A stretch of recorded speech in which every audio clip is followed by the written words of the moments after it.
Hello and welcome to the show. As the technology debate hots up around the GSM versus the CDMA technology, my guest today is someone who really spearheads of an entity, of a married entity that boasts both of GSM and CDMA network. As president of Alcatel Lucent's South Asia business, Ravi Sharma joins us on the show today. Thank you for joining us on the show. Let me begin by asking you, results haven't been too good, down about 8% year on year constantly. You know, the question is not on results so much. The question is, when developed markets stop performing for giants like yourselves, it is emerging markets that companies begin to look at. Is there some kind of an added pressure to perform then? See, first of all, I must thank you for inviting me. Now, the second question which you have asked is about the results. I think two things are very important to understand in today's environment. The first thing is that for operators, there is a geography and there is a technology. Under that, within limited competition, they compete. That situation does not exist for a manufacturer like us who have to compete worldwide. So it might happen that in certain years or certain times, particularly in times like today, when the IT and telecom are merging together, the market in the developed world have to be moved in some different directions. And that is more moving towards the convergence. And that is why whenever a market shifts from one side to another side, there is a little bit of slowness in terms of taking off. So therefore, sometime you might see that in the developed market, the market is not growing at that speed at which it is growing in the developing market.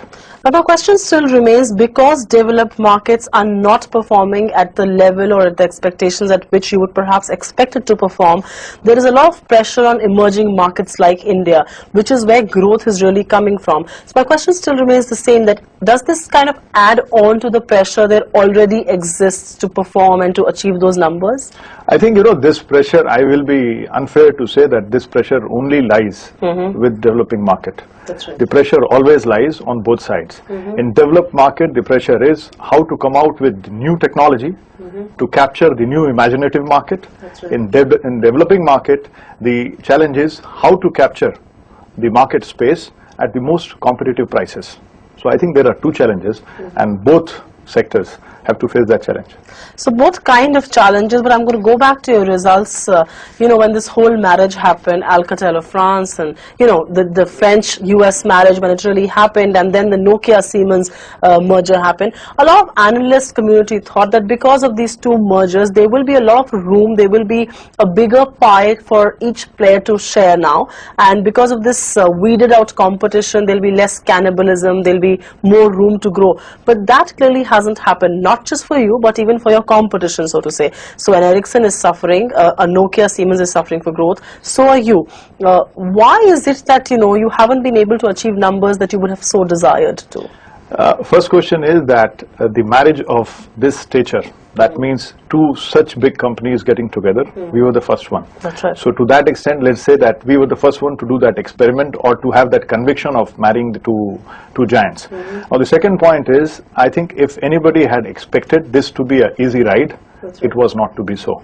Because when two companies marriage, it is not only a cultural mix between the two companies, but they also have to see that the market reacts or shifts in that way. I must say that the market reaction has been a little bit slower than what we had expected, and the same thing is happening with Nokia Siemens. And I'm not surprised seeing the results which are coming for Ericsson, and the reason being that in developing market there is a tremendous pressure on the prices. So this challenge will remain. Now the fact is that when will we get it right, or anybody will get it right? I think it's a matter of time, because when two giants get together, it takes time to put the right thing in front. So there have been organizational changes at our end, and I'm sure. Right, much that you may not want to talk at the global community. The global community is perhaps looking at you because you operate in a market where all telecom operators are looking at. I'm going to take a step back and come back to India.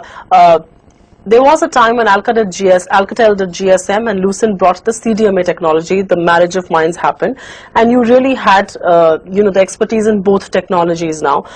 Talking about operators here in India, a Reliance, a Tata, big CDMA dudes are now looking at GSM as, you know, the next move of technology, are now looking at breaking into the GSM technology. They've applied for spectrum. We do know there's a lot of politics around it. There's a lot of hoo-ha around that bit.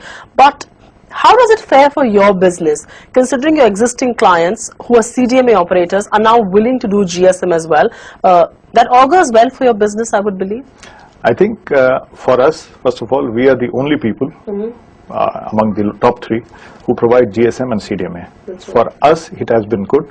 At the time of merger also, probably we were the only company which had one customer who was asking us to supply CDMA as well as GSM. That's right. And we were the only one who was supplying both. So for us, it did well.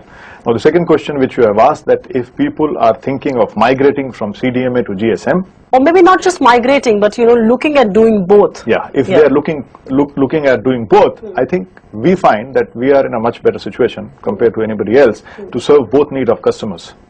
But are these players beginning to talk to you about laying out their GSM networks and things like See, that? like you are saying that everybody is waiting for a spectrum. Apart from that, I see that most of these customers are speaking to us. But is that a good sign for one technology from one technology company to move into another technology altogether? Is that a good sign for the industry at large? Because huge investments have gone into CDMA operations of both Reliance and Tata, and if they were to migrate to GSM going forward, does that augur well for CDMA as a technology? Because people kept talking about a march ahead technology and all of that. See, look, I'm a biased party. I have both technologies. So I would say both technologies are better. For us, what matters is that faster is the development or more growth an operator makes, better it is for us. Now, if you want CDMA, we have CDMA. If you want GSM, we have GSM. So for us, it doesn't matter. Now, while going from CDMA to GSM, I think this is individual decisions which corporates have to take. But much that you are a vested party, I will not let you go without asking this question. You saying that parties it's their final choice to make whatever technology they want to use in the future. But because you do both technologies, because you do a CDMA and a GSM, it seems that the environment in India, the technology environment in India, the way the customers are using telephones, it seems is being tilted towards GSM. Am I right or wrong? I must say the technology environment in India is very easy. You create more capacity and customer takes it. I don't think the stage has come where people have to market it much strongly for customer to take it. So customers are there. There will be 200, 300 million more customers who will take it. Now the question is, of course, GSM to that extent is a little bit more flexible compared to CDMA when it comes to the handset. And that is what one of the challenges CDMA companies had. But is it just the handset is why GSM scores over CDMA? Because why would then GSM operators not look at CDMA? Why is it only CDMA operators looking at GSM as a technology? See, the question is that whichever is bigger in particular country, that grows faster. If you look at US, CDMA is much more than GSM. So there it is happening reverse. But if we were to look at Indian situation, I think the flexibility and the price which have been achieved lately by GSM operators is one of the cause. However, CDMA operator has done a fantastic job in last couple of let's say few months to catch up that situation. But that advantage of having a free phone, that free choice of choosing phone, still lies with GSM. So really the technology does score over there. No. Let me come back. It is more to do with the handset. And that handset is making it possible for GSM people to allow more choice to customer. But is it not true that the cost of laying a CDMA line is far higher than cost of laying a GSM line? No, it is not true. What are the statistics? It is very difficult for me to give you the prices, but I can tell you... You do both, you can give me the prices more easily than anybody else. The moment you like to purchase it, I'll give you both prices. That's not likely to happen anytime soon, sir. But I'm going to move on and talk about the spectrum. You spoke about the spectrum and you said that, it's just about capacity creation and then subscribers come on board. But spectrum still remains a crucial issue. There is no spectrum on the anvil as we talk. How difficult is it then to operate in a market like India? It's a market which is the fastest growing telecom market in the world. It's a market everybody in the world is looking at. It's a huge emerging market. It's a market players like you are willing to bet very, very big on, and yet there's a huge spectrum crunch. So does that kind of prove to be the biggest hurdle in business? Getting a spectrum is a twofold issue. One is it's a question of expansion for existing operators. Second is an issue for the new operators. So for new operators, it is an issue. But for existing operator, it is more of a question of expansion. Whether Today, it affects any business. To my point is yes, on the positive side, because there will be new operators and the existing operators will also get more and more spectrum. So capacity creation will be much better. So it is helpful to us rather than different. But you do agree with the fact that because of spectrum crunch, let me just come back to my whole question of spectrum crunch.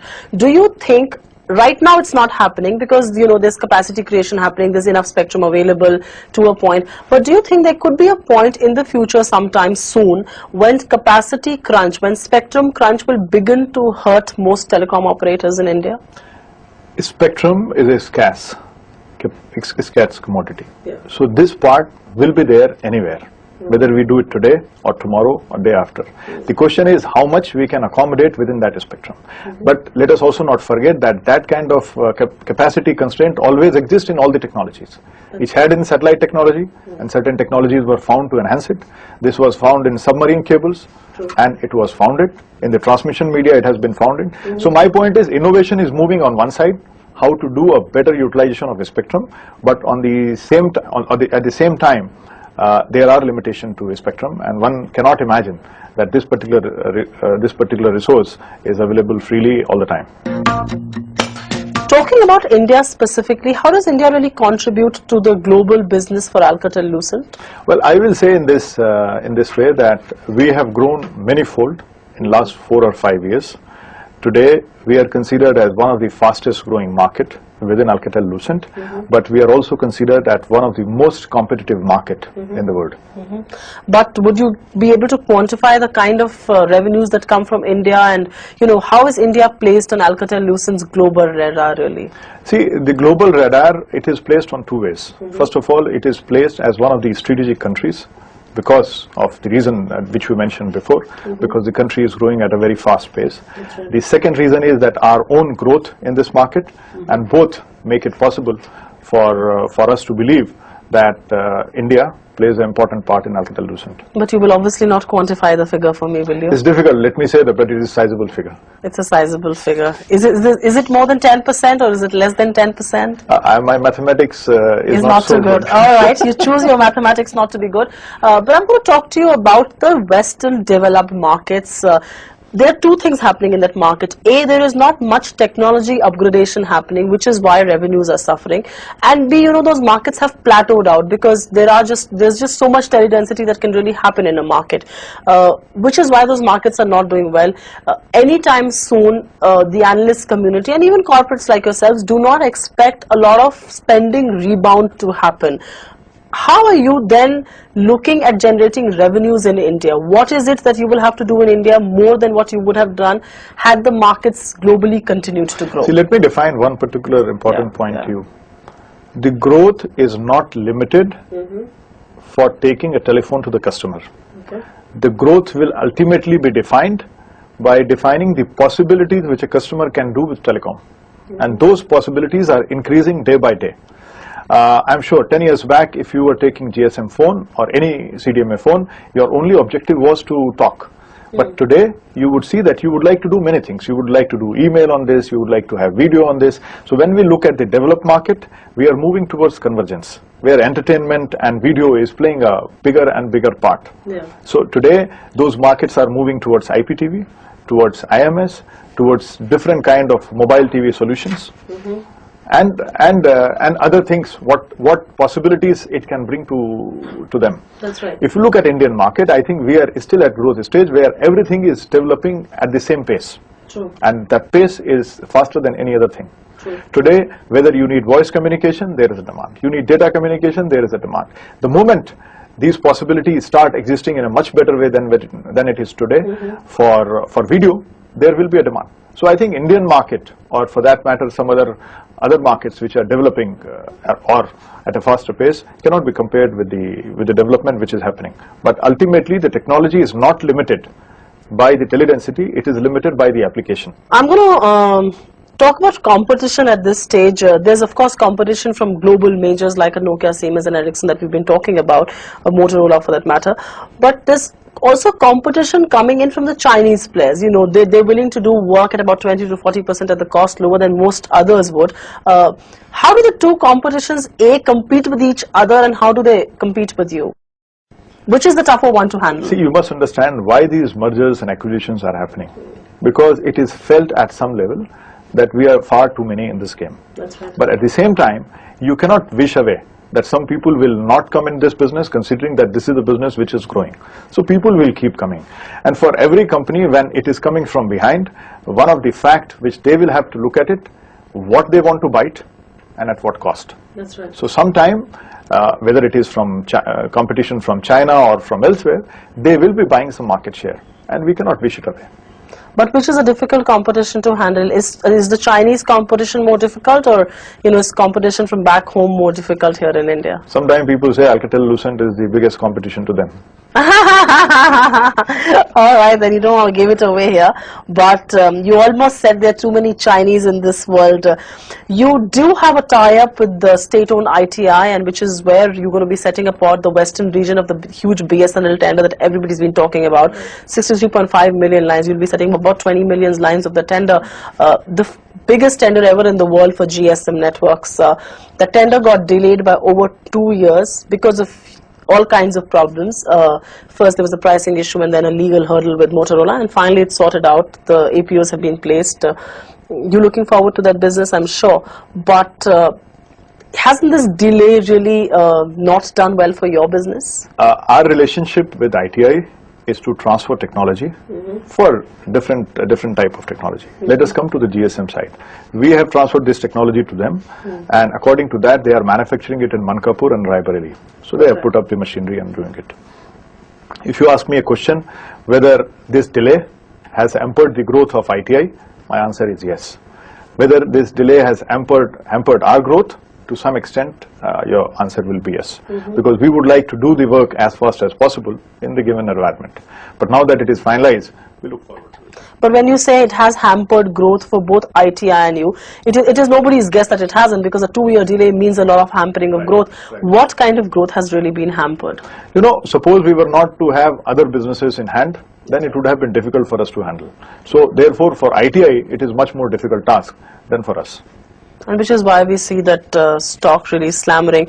But coming back to this whole bit about India, when we talk about an Ericsson, or when we talk about a Motorola, or when we talk about a Nokia, Siemens, there's a whole lot of buzz around those players in India.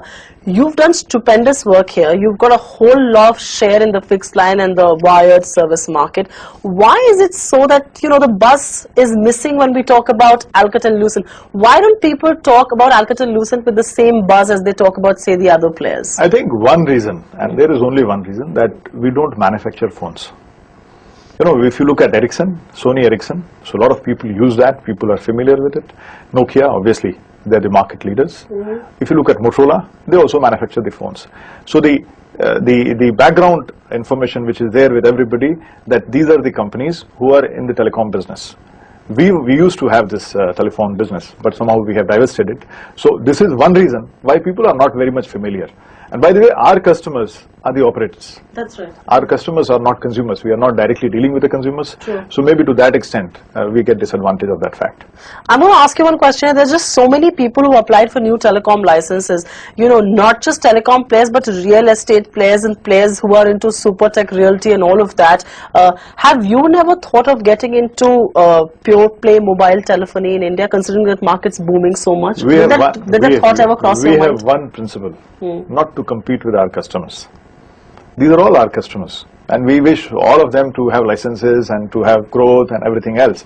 But we cannot be competing with our customers. Somebody has to supply them equipment. We'll be happy supplying them equipment. But was it internally discussed at any stage whether you should apply for licenses or not? It will never be discussed. It is like you start manufacturing televisions just because you are running a television channels. That's right. That's right. Also, this bit that you talked about, you said that you do not manufacture telephones, and which is perhaps why the top of the mind recall is not there so much. Is that a business you're looking at getting into at any stage of your, at any stage of the company's career, considering you've divested it? But again, because growth is now beginning to resurface, you'd perhaps look at that business? I think this question always exists, whether to what extent you should go to the consumer end, whether you should go up to the home gateways or you should go to the consumer hand. This question is always debated, and there are pluses and minuses for that. But one has to look at one's own strength inside the company and the ability and approach to do that. But today, I cannot confirm that we are doing or we are looking at that direction. But there is a possibility in future you could? I feel it's not a very strong possibility. But there's always a possibility. I want to speak to you about your manufacturing bit also. You do manufacture in India. You do manufacture some part of your networks.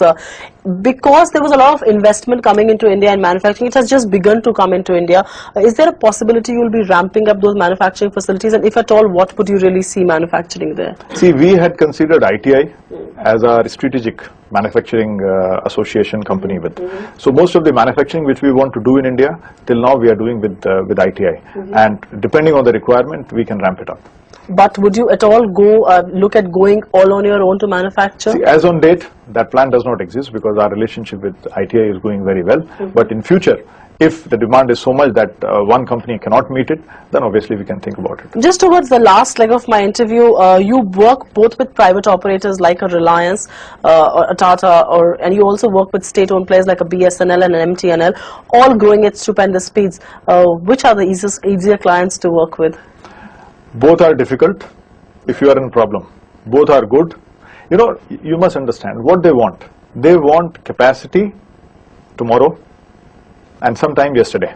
So if you can do it faster, all of them are happy. Their objective is simple. You create a capacity in India, one mobile subscriber is created by spending or investing $60 to $100. And you know the valuation today. The moment that subscriber is put to use, the valuation is $1,000. Okay? So in overnight, it transforms into 10 times. And nobody wants to lose this opportunity. Unfortunately for manufacturer, this is not the case. We supply at 60 and then we recover that 60 over a period of months. Which is why I was asking you that question, that would you ever look at getting into mobile telephony, something that you negated? It's a cycle. Yeah, sometime the operator's cycle is better, sometimes the manufacturer's cycle is better. But we also have to say that operators always compete within a limited field, within a limited geography. So when the competition becomes tighter, it becomes difficult there. For us, the whole world is a market. So we can make it somewhere else. So the whole world's your market, as they say. Towards the very last bit of my interview, sir, when you're not selling telecom equipments to telecom operators around the world and specifically in India, what really keeps you occupied? I keep thinking about my customers. Thank you so much for being on the show. Thank you very much. It's a pleasure.